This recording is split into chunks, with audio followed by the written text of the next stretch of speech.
So you've had I suppose a rich mixture of culture. Yes. You got to Yeah. see quite a bit of the world. Or Yes. the side of it anyway. I've moved a lot in my life, especially when I was little. I consider that like I have a love-hate relationship with moving when I was a child because like to me, like I look at it and I'm like, it's very unstable. There was really no consistency, I guess. But in saying that, the flip side of it is that I was exposed to a lot of culture.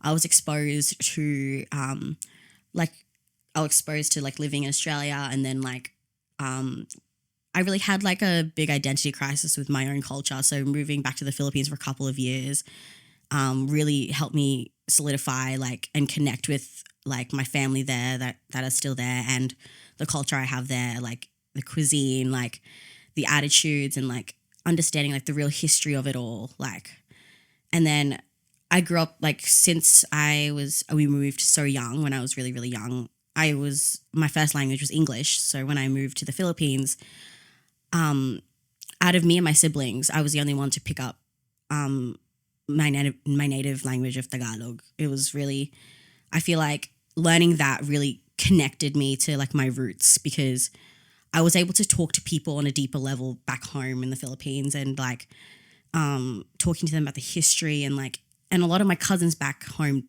their English isn't very good. So like when I was able to pick up my mother tongue, I was able to talk to them and like develop a deeper relationship with them. And I feel like, I guess, growing up and being able to come back to Australia and seeing like mom's family friends and their kids and they see me speaking that my mom really boasts about that because in Australia, like when your parents move their kids to Australia, they don't really teach them that language, like the Tagalog or even like the other dialects.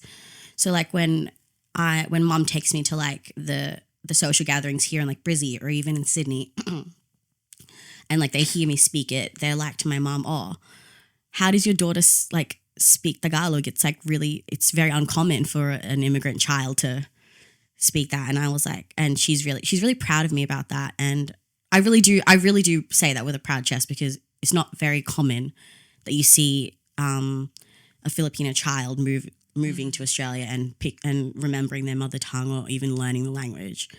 And yeah, I feel like on top of that, like the way I learned was not traditional at all. I think my older sister, she took Filipino classes to learn it, but she never picked it up. The way I learned it was sitting with my aunties and my cousins and watching Filipino shows. Yep. And I feel like when you're not forced to learn something, when you want to learn it, it's the best way you're going to learn. Oh, true. Yeah. Yeah. I feel like I was seeing what was happening. And then if I didn't understand something, I'd ask my auntie or like my cousins, like, what's happening? And then like you pick up little phrases of like, and then I just sort of pieced that together. So that was really how I learned. It was a very natural and very organic way to learn the mother tongue. And I really think that's how I was able to connect as well. So at that age, was that something that was important to you that you very important. wanted to really Very be able to speak?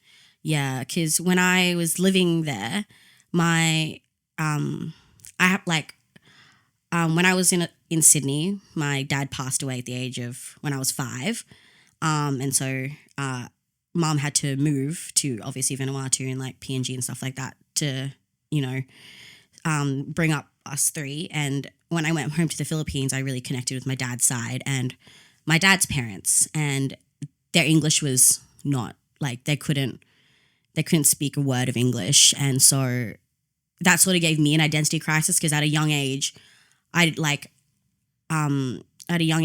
obviously had my mom, but then there was this other part of me that I had no idea about because obviously you grow up, like when you trying to figure out who you are, it's off like who your parents are and like you sort of grab those sort of, I was in a bit of an identity crisis. So I was like, when I was able to see my dad's side and able to see his parents and being able to talk to them about like who my dad was and like, like being able to hear their stories about how they grew up, like how they raised my dad. It was very much like I saw a piece of him, I guess. It was like really eye-opening for me to see how he and mom like met and how they managed to get the family to Australia because both my parents, they didn't come from much. My dad was one of 10, my mum was one of 4.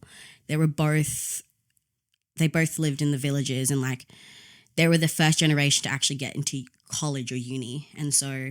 And my family on both sides of the family, mum and dad, were the first people to actually migrate out of the Philippines. So listening about dad's struggles and mum's struggles from the family back home was really like, makes me feel grateful that I live in Australia, I guess, and I made it this far. Yeah.